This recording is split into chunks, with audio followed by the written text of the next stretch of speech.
Hello and welcome you all in this book reading session. Today we will discuss about the story Lokman and his master. In this story Maulana Rum states about the beautiful relationship of a human and with his Lord through this story characters like Lokman and his master.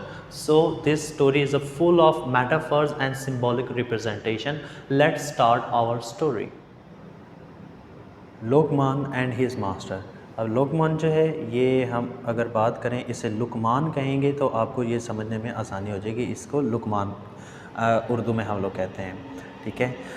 Lokmanya and his master, लुकमान और उसका आका। In the ancient time, पुराने वक्तों की बात है, wealthy people owned slaves, पुराने ज़माने की बात है जब अमीर लोग जो है वो ओन का मतलब होता है मलकियत, पोजेस करना, स्लेव्स जब वो गरीब लोग यानी जो स्लेव्स होते थे उनको पालते थे।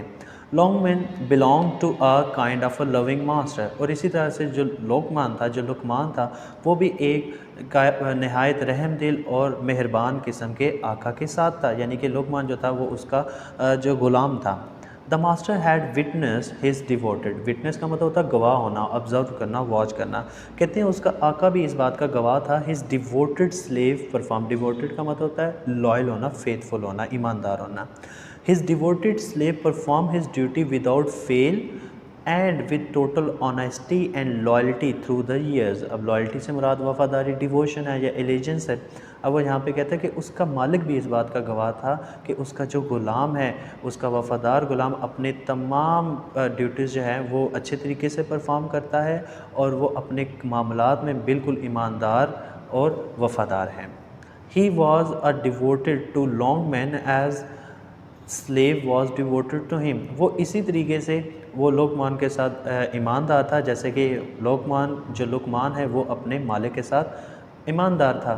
To such an extent that the master thought he might even love his slave more than his own children, और कहते हैं कि वो अपने मुलाजम के साथ, अपने ग़ुलाम के साथ इतनी मोहब्बत रखता था कि शायद वो अपने बच्चों से भी ज़्यादा उससे प्यार करता था, यानी कि वो इतना वफ़ादार था, वो उसका ख्याल रखता था। और इसी तरीके से जो आका है वो भी उससे बेइंतहा मोहब्बत रखता था।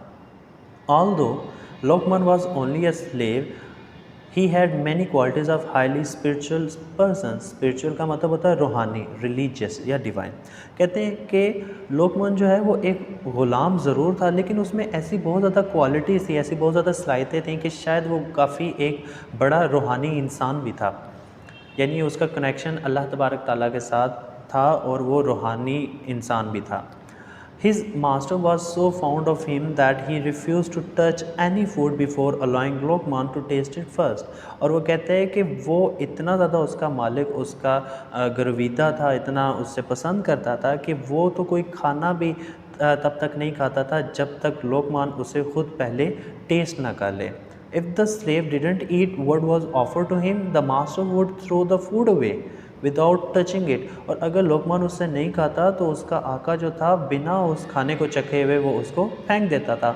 वन डे, एक दिन, एन एक्वेंटस ब्रॉड अ गिफ्ट। एक्वेंटस का मतलब क्या होता है? जान पहचान वाले, वाकफियत वाले, कन्विक्शन वाले, कोई जो लोग आपके जानने वाले होते हैं। एक जानने वाले ने brought a gift of rare melons, उसने क्या किया, उसने जो खरबूजे थे उनकी एक नायाब किस्म का तोहफ़ा भेजा, यानी खरबूजे भेजे उसे, फ्रॉम हिज फार्म, अपने फार्म से। It was the end of the summer, अब गर्मियों का ख़ात्मा हो रहा था। आपको पता है कि ये जो खरबूज या तरबूजा होता है ये गर्मियों में ही आते हैं, लेकिन वह यहाँ पे वो बात कर रहा है कि बिलाशुबा गर्मियों का ख़ात्मा हो रहा था, बट स्टिल हॉट, लेकिन अभी भी काफ़ी ज़्यादा गर्मी थी। Long man decided to submerge a couple of the melons. Submerge करने का बेटा मतलब होता है पानी के अंदर डुबोना, ड्रोन करना, ये इमर्स करना। A couple of a melon in a shallow pool. अब शैलो का मतलब क्या होता है? कम गहरा पानी, ठीक है, जो डेप्थ लेस हो, स्लाइड्स हो, यानी कि सिर्फ उन्हें ठंडा करने के लिए। Pool to cool them before serving them to the master that afternoon. और कहते हैं कि लॉन्गमैन ने क्या किया, जैसे ही वो मेलन्स आए उसने उन्हें एक कम पानी वाले जो है ना वो एक पूल में डाला ताकि उनको ठंडा किया जा सके, ताकि जब उसका आका शाम को जब वो उठे तो वो उसको ठंडे जो मेलन हैं जो काफ़ी उस वक्त तक ठंडे हो चुके होंगे वो उन्हें खिलाए। The day had cool down a little, अब दिन जो है वो थोड़ा सा कूल डाउन हो चुका था, यानी शाम का वक्त हो चुका था। The master had awoken from his afternoon nap, अब ये आफ्टरनून नैप से मुराद है जब हम दोपहर के टाइम सो जाते हैं तो उसके बाद जब हम लोग उठते हैं, इसे हम लोग दोपहर की नींद कहते हैं या उर्दू में इसे कैलुला भी कहते हैं। तो जब वो उसका आका कैलुला के बाद उठा, when Lokman quickly brought the cool melons from his delight, और कहते हैं कि उसकी जो है वो डिलाइट के लिए, उसकी हैप्पीनेस के लिए, उसके प्लेयर के लिए उसका जो ग़ुलाम था लोकमान, वो उन मेलन्स को उसके पास जल्दी से ले आया। The master choose a long knife, और उसके जो आका है उसने एक लंबा चाकू लिया, and cut a thin slice of the fruit, और उसने उस जो है वो फ्रूट के यानी मेलन के छोटे छोटे स्लाइसेस किए। But as usual before tasting it for the first offer to his favourite slave, लेकिन अमूमी तौर की तरह उसने क्या किया, पहले ख़ुद खाने की बजाय अपने उस पसंदीदा ग़ुलाम को दिए कि तुम पहले इसे खाओ। इसके दो पर्पज़ हो सकते हैं। पहला पर्पज़ ये होता है कि पुराने ज़माने में जो बादशाह होते थे, जो हुक्मरान होते थे, वो कोई भी खाना जब आता था वो अपने ग़ुलामों को पहले दिया करते थे। उसका एक पर्पज़ तो ये हुआ करता था कि अगर इसमें कोई मिलावट है या जहर मिला हुआ है तो वो उसको खाने से पता चल जाएगा कि ग़ुलाम को अगर तबीयत ख़राब होती है या वो मर जाता तो पता चल जाए कि इसमें कोई मिलावट या जहर तो नहीं मिला हुआ। लेकिन यहाँ पे उसका पर्पज़ जो डिफरेंट था कि वो उसका फेवरेट स्लेव था और वो चाहता था कि पहले वो खाए और फिर उसके बाद वो उसका मालिक खाए। अब आगे देखते हैं आगे क्या होगा। Long man took the melon and gratefully bit into it, और कहते हैं लोकमान ने जो है वो उस खरबूजे को लिया और काफ़ी ग्रेटफुली यानी शुक्र अंदाजी के सेंस में, थैंकफुली या अप्रिशिएट में उसको खाना शुरू कर दिया। एंड इन नो टाइम ही फिनिश इट डिलेक्टेबली, अब डिलेक्टेबल का मतलब होता है मज़ेदार होना, खुश जायका होना, डिलीशियस होना, माउथ वाटरिंग होना, और कहते हैं बिना वक्त ज़ाया किए उसने उसे जो है वो मज़े से उसे खा गया।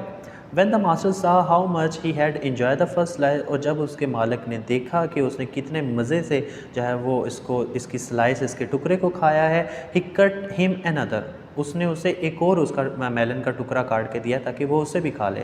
Long man ate the second slice with such craving that his master continued to give him more and more, अब क्राव करने का मतलब होता है आरजू रखना, किसी चीज़ की ख्वाहिश रखना, लॉन्ग करना या हंगर होना।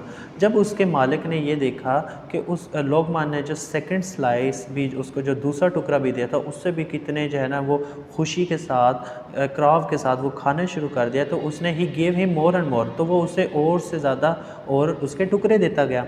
Finally there was only one slice left, और आखिरकार के सिर्फ उसका आखिरी टुकड़ा बचा, यानी वो जो मेलन थे वो सारे का सारा उसने अपने ग़ुलाम को दे दिया, क्योंकि वो देख रहा था वो कितने खुशी से, कितनी जो है वो मोहब्बत से उसे खा रहा है, तो उसने वो सारे उसे दे दिए। लेकिन जो आखिरी टुकड़ा बचा तो उसने सोचा, and the master thought he better taste in himself, और उसके मास्टर ने, उसके आका ने ये सोचा कि बेहतर यह है कि ये आखिरी टुकड़ा मैं खुद खा लूँ। With the great player the master took a bite of the delicious looking melon, और कहते हैं कि बड़े मज़े से उसका जो आका है उसने इस खुश जायका नज़र आने वाले खरबूजे को बाइट किया। But before he could even begin to chew his mouth, अब च्यू करने का मतलब होता है चुबाना, बाइट करना, निबल करना, लेकिन इससे पहले कि वो उसे चुबाता अपने मुंह में, वाज ऑन फायर, उसका जो मुंह है वो ऐसा फील हो रहा था जैसे कि उसे आग लगी हो, यानी जैसे उसने उस टुकड़े को खाने की कोशिश की उसे फील हुआ कि उसके मुंह में आग लग गई है। The melon was so bitter, वो खरबूजा इतना कड़वा था, that the master mouth was immediately cover in the blister. अब ब्लिस्टर का मतलब होता है आंवला पड़ जाना, फोड़ा होना, बम्स होना या बबल बन जाना। Such that he could hardly breathe, और कहते हैं कि उसके मुंह में इतने ऐसा फील हो कि आंवले पड़ गए और उससे सांस लेने तक ना हो, यानी इतना कड़वा था। It took an hour for him to regain his composer, उसे तकरीबन 1 घंटा लगा कि वो दोबारा से अपना कंपोजर जो है वो दोबारा से सुकून, सेल्फ कंट्रोल या कामनेस में आए, एंड स्पीक, और वो बोल सके माय डियर मैन। और जब वो ठीक हुआ 1 घंटे के बाद, यानी एक ही स्लाइस लेने से उसका मुंह इतना कड़वा होगा कि वो घंटे तक उसे बोलने ना, और जब उस बोलने की सलाहियत वापस आई तो उसने अपने ग़ुलाम से कहा, माय डियर मैन, ए मेरे प्यारे ग़ुलाम, how could you eat the entire melon which was as bitter as a poison, कि तुमने ये पूरे का पूरा खरबूजा कैसे खा लिया, बल्कि ये जो खरबूजा है ये तो इतना कड़वा था जैसे कि जहर हो। Smile at me with such joy, और तुम मेरी तरफ देखे इससे मुस्कुरा रहे थे। Joy in your eyes, are you your own worst enemy, क्या तुम अपने आप के ही जो है वो बहुत ज़्यादा दुश्मन हो? यानी कि अगर ये इतना कड़वा था तुम क्यों खा रहे थे? मुझसे तो एक टुकड़ा भी नहीं खाने वाला, तुमने इतने ज़्यादा टुकड़े इसके खा लिए। ही आज with a great compassion in his word. अब कंपैशन का मतलब था हमदर्दी, पिटी या सिंपथी। उसने उसे हमदर्दाना तरीके से पूछा कि जब मैं ये एक भी नहीं खा सका और तुम ऐसे मुस्कुरा मुस्कुरा के इसे खा रहे थे, ये क्या वजह है? तुम मुझे बता देते कि ये कड़वा है तो हम इसे फेंक देते। माई रिवर्ड मास्टर। अब रिवर्ड का मतलब क्या होता है? काबिल एहतराम, रिस्पेक्टेड, एडमायर। मेरे काबिल एहतराम आका, all my life you have fed me with most delectable foods. Delectable का मतलब आपको ऑलरेडी पता है, इसका मतलब होता है खुश जायका, मज़ेदार होना, डिलीशियस होना। मेरे प्यारे आका, मेरी तमाम ज़िंदगी आपने मुझे इतने मज़ेदार मज़ेदार किस्म के खाने खिलाए हैं। I was too ashamed to complain. मैं इतना ज़्यादा शर्मिंदा था कि मैं आपसे शिकायत भी ना कर सका। As it was the first time that you have given me something unpalatable. अब अनप्लेटेबल का मतलब होता है नाकाबिले बर्दाश्त, अनएपेटाइजिंग, अनसेवरी। कहते हैं ये मेरी ज़िंदगी में पहली मरतबा था कि आपने मुझे कुछ ऐसा दिया जिसको मैं खा नहीं सकता था, मेरे लिए नाकाबिले बर्दाश्त था। इसकी मैं आपसे कैसे शिकायत करता? सारी ज़िंदगी तो आपने मुझे इतने मज़ेदार खाने दिए हैं और एक मरतबा अगर कोई कड़वा आ गया तो मैं आपसे कैसे शिकायत कर सकता था? The reason of for my whole existence is your बिलेवलेंस।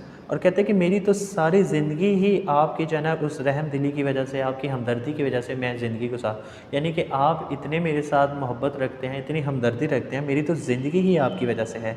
How could I possibly complain about one instance. और मैं कैसे आपसे शिकायत कर सकता हूँ वन इंस्टेंस, यानी एक वाक़े की, of being serve inedible food. Inedible food का मतलब होता है नाकाबिले खुराक, अनईटेबल या इनडाइजेस्टेबल।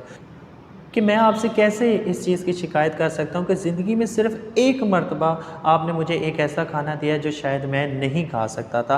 तो यहाँ पे ये स्टोरी हमारी एंड होती है और मौलाना रूम इस स्टोरी में उस तरीके से सिंबॉलिकली अगर आप लोग देखें, अगर लोकमान को हम इंसान या मैन कंसिडर करें और उसके जो मास्टर है उसको सिंबॉलिकली अगर हम इस करैक्टर को गॉड कंसिडर करें, तो आपको समझ आ जाएगी कि जिस तरह अल्लाह ताला ने ये दुनिया बनाई है और हमें हज़ारों किस्म की नेमतें, आसाइशें और रहमतें दी हैं और इस पे हमें इसका शुक्रगुज़ार होना चाहिए।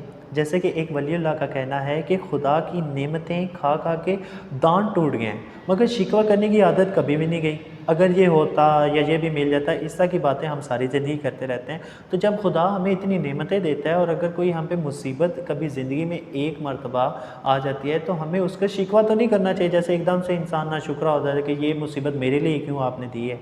और दूसरा, हमें खुदा की तरफ से अगर कोई मुश्किल या मुसीबत आती है तो इस पर शिकवा शिकायत और ववेला करने के बजाय सब्र करना चाहिए। और आजमाइश कहते ही इसे हैं। एग्ज़ामिनेशन में जब हम लोग बैठते हैं तो हमारी वो आजमाइश हो रही होती है और जब उस आजमाइश से हम लोग निकलते हैं, उस एग्ज़ाम से बाहर निकलते हैं तो हमारी प्रमोशन होती है, हम नई क्लास में चले जाते हैं, नई जॉब में प्रमोशन हो जाती है जब हमारा वो एग्ज़ाम क्लियर होता है। तो इसी तरीके से जब हमारी अल्लाह ताला की जो बारगाह में जब हमारा एग्ज़ाम क्लियर होता है तो वो हमारे लिए उसका अच्छा बदला अल्लाह ताला कोई ना कोई देते हैं, दुनिया में भी और आखिरत में भी। और इसी तरीके से जैसे कि लुकमान ने अपने आका के साथ बात की कि सारी ज़िंदगी तो मैं आपका खाता रहूँ, मज़ेदार मज़ेदार खाने खाता रहूँ और एक मरतबा अगर मुझे इस तरह का मौका मिला है कि जिसमें मैं कुछ नहीं खा सकता तो मैं क्यों शिकवा आपसे करूँ। तो ये इसमें एक अच्छा मैसेज भी था कि अल्लाह ताला से हमें शिकवा करने के बजाय हमें उस नेमतों को याद करना चाहिए जो अल्लाह ताला ने हमें दी हैं। अब हम इसकी वोकैबुलरी की तरफ चलते हैं।